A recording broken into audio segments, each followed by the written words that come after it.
27 décembre, en annonçant donc cette date-là, je crois plutôt que le président Kubien et la commission vont contribuer à faire baisser la tension. Parce que tous ceux qui auraient pu être mobilisés pour aller marcher, ceux qui ont envie de se faire élire député, vont commencer à faire notre chronogramme, à faire d'autres programmes. Donc, c'est des bras en moins pour la bagarre.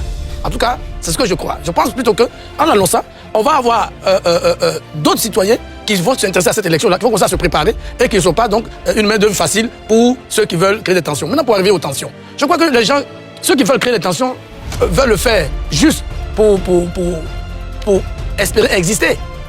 Et je te fais donc remarquer à un docteur qui dit qu'il ne faut pas que les gens disent une chose aujourd'hui et une chose demain. Alors que lui-même le reconnaît. Et le président de la commission l'a dit, a montré les signatures des partis politiques justement. Les mêmes partis politiques qui réclament aujourd'hui une RLE s'étaient engagés justement en 2023-2024 à accepter qu'il n'y ait pas de RLE. Donc il faut aussi, si on reproche au président de la commission, à tort de mon point de vue, de changer d'avis, il faut aussi avoir le courage de reprocher à ces partis politiques-là qui prennent des engagements la nuit et qui le matin viennent dire autre chose. Donc pour répondre à votre question, je pense que le président de la commission électorale a bien fait d'annoncer ces élections législatives. Ça va permettre d'assécher les rivières de ceux qui veulent alimenter la confusion. Parce que ces dates-là, je le rappelle encore, elles sont prévues de longue date. Il n'y a pas de tension. Il y a quelques-uns qui savent qu'ils sont perdants pour ce processus électoral, qui ne peuvent pas gagner une élection et ne veulent pas y aller parce qu'ils savent qu'ils sont perdants d'avance. Donc, ils cherchent des boucs émissaires en trouvant des... Comment voulez-vous? Nous sommes à 2 mois, à moins de 3 mois de la présidentielle.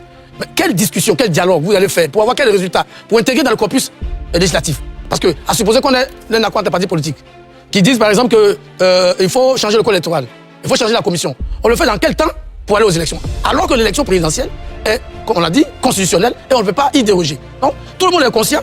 Depuis le début, depuis février, mars, avril, on disait tous que tous ces débats, ce dialogue n'est plus nécessaire, que chacun se prépare à l'élection et puis le peuple va trancher. Très bien. Professeur Noubou. Je vois que les coalitions, les organisations des différents groupes rencontrent le parti au pouvoir. Mais dans un pays, quand on va à des élections, il y a la CEI qui, nous sommes en train de parler de la CEI, on a dit ce qu'on avait à dire. Mais lorsqu'on va rencontrer le parti au pouvoir, si c'est pour avoir une forme d'apaisement et parler aux différents militants des différents bords pour un arrangement qui permette que les élections puissent se passer de façon paisible, ok. Mais nous allons rencontrer les organisations privées, comme le disait Landry tout à l'heure, c'est-à-dire que quelle est la place du gouvernement, quelle est la place de l'État vis-à-vis de ces organisations qui sont en train de discuter entre elles pour pouvoir... C'est-à-dire nous nous retrouvons en face d'une coalition qui tourne autour de cette forme de ce que j'appelais le triangle des Bermudes politiques de la Côte d'Ivoire. C'est-à-dire depuis quelques années, depuis 1960, on avait le PDCI, le FPI qui est venu au pouvoir et aujourd'hui le RDR. Et c'est à l'intérieur de ce triangle des Bermudes-là que les Ivoiriens souffrent qu'ils meurent. Vous comprenez? Et on n'arrive jamais, comme dans le triangle des Bermudes dans l'océan, à dire pourquoi on a coupé la tête de telle personne, pourquoi on a fait ceci. Et c'est les mêmes structures qui sont encore en discussion pendant qu'on a un État, pendant qu'on a un gouvernement, pendant qu'on a des institutions, mais ces institutions ne jouent pas leur rôle et lèguent leur rôle à ces partis, à ces organisations pour discuter. Mais pourquoi? Parce qu'on vit une crise. Et qu'il faut que cette crise prenne fin. Quand on a un pouvoir, quand on a un État, l'État se saisit de ce qu'il y a à faire. Et je peux ne pas être d'accord avec la posture et avec ce que le président de la CEI a dit ou a fait, sauf qu'il est en train de travailler et il accomplit sa mission. Mais il laisse pas sa mission d'organisation d'élections aux mains des coalitions et du parti au pouvoir. Mais que cherche-t-on? Que veut-on prouver? Où allons-nous? Je pense qu'il faut qu'à un moment donné, l'État accepte d'être État et de pouvoir agir. Et c'est ce que je voulais dire, sinon nous resterons dans cette forme de cet élément que j'ai appelé le triangle des Bermudes de la politique ivoirienne. Très bien. Non, il n'y a pas de crise en Côte d'Ivoire. Il n'y a aucune crise. La Côte d'Ivoire fonctionne très bien. Il n'y a pas de crise.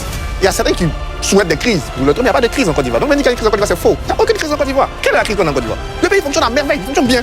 Comme tous les pays du monde, il y a des soucis, mais il n'y a pas de crise. D'ailleurs, quand on parle de tension, c'est du chantage des tensions. On est vraiment dans du chantage des tensions ou de la fabrique des tensions. Et même qu'il y a des tensions, où on parle d'interprétation de la loi, mais chacun a le droit d'interpréter la loi dans un pays. Mais il y a ceux dont l'interprétation donne la légalité, les juges, etc. Et même dans l'application de la loi. Mais nous sommes des hommes, nous ne sommes pas des robots. Même, je passe sous le couvert de Landry qui est juge, même quand le juriste, pardon. Le magistrat va se fâcher. Le magistrat va le mettre aux arrêts. Ça a été rectifié.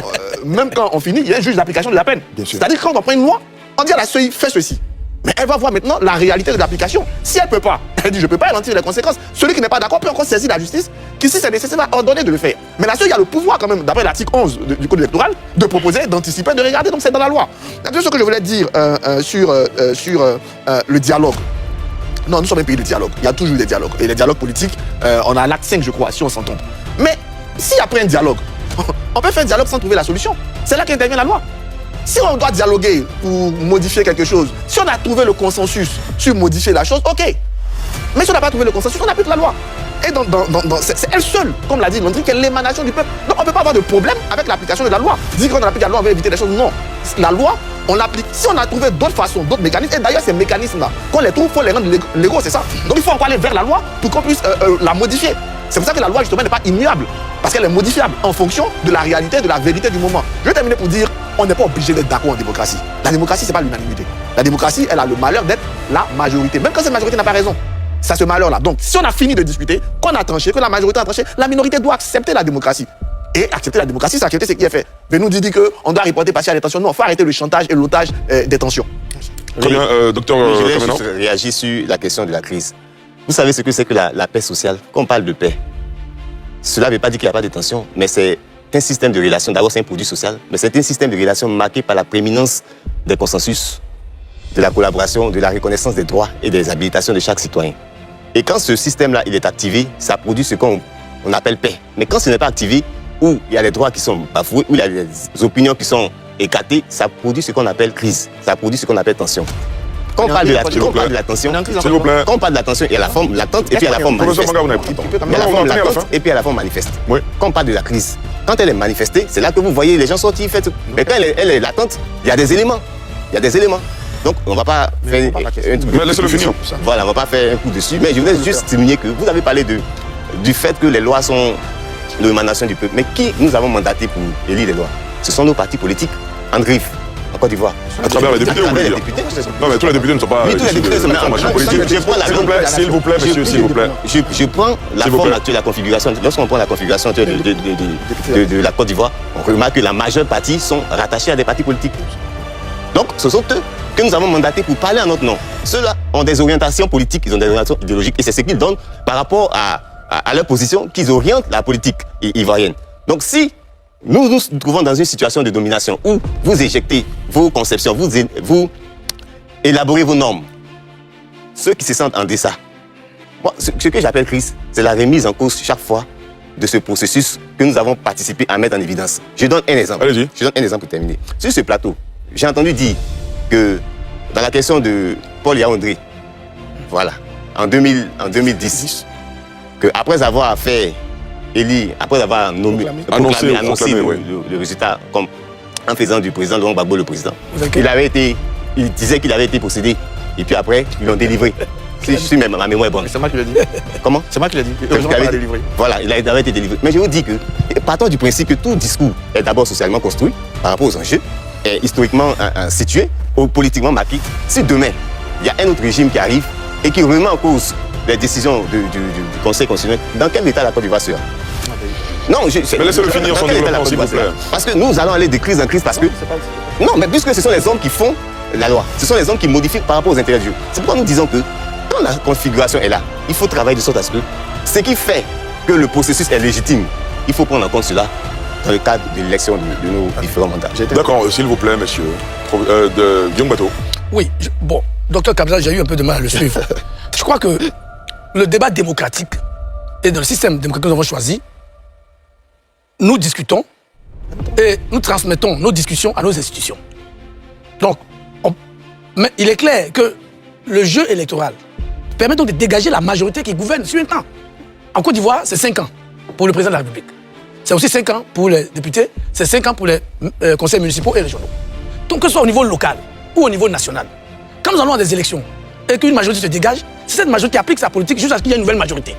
Mais on ne va pas dire, parce qu'il y a une minorité, donc une opposition, ce sont ces désidérateurs qui doivent s'imposer à la majorité. Après, on n'est plus dans le système démocratique. Il faut que nos opposants, qui par ailleurs, eux tous ont été au pouvoir à un moment, et dont on a vu la pratique du pouvoir. Parce que aussi moi, je suis, parfois, je ris quand j'écoute le PDCI, quand j'écoute le président Gbagbo, des certain nombre de choses. Bon, heureusement, aujourd'hui, beaucoup de jeunes s'amusent à rappeler, faire revenir des vidéos, des prises de position. Il ne faut pas qu'on soit catégorique.